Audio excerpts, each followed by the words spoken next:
जुल्फ़िकार अली भुट्टो का ट्रायल शफाफ नहीं था, सजा आइन में दिए गए बुनियादी हुकूक के मुताबिक नहीं थी। सुप्रीम कोर्ट ने सदारती रेफरेंस पर मुतफ़िक़ा राय दे दी। अदालत ने करार दिया कि माजी की गलतियों को तस्लीम किए बगैर आगे नहीं बढ़ा जा सकता। भुट्टो की सजा का फैसला तब्दील करने का कोई कानूनी तरीक़ाकार मौजूद नहीं। मुकदमे के शवाहिद का जायज़ा नहीं ले सकते। किसी फरीक ने इस्लामी उसूलों पर मुआवनत नहीं की। इस्लामी उसूलों के मुताबिक फैसला होने या ना होने पर राय नहीं दे सकते।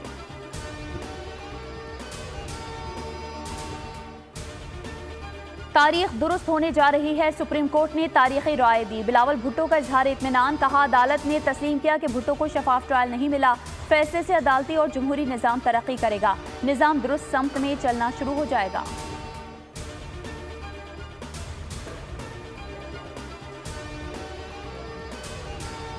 पाकिस्तान खप्पे कहने का वक्त आ गया। पार्लिमान में मुश्किलात हैं लेकिन आगे बढ़ना है। मफाहिमत के बादशाह आसिफ अली जरदारी फिर सदर की कुर्सी पर बैठेंगे। शहरी रहमान की मीडिया से गुफ्तगू। कहा, जुल्फ़िकार अली भुट्टो का अदालती कत्ल किया गया। तारीख के वर्क को आप फाड़ नहीं सकते, दुरुस्त कर सकते हैं। फैसल करीम कुंडी बोले, इत्तेहादियों से वोट मांगने जा रहे हैं। आसिफ अली जरदारी भारी अक्सरियत से कामयाब होंगे।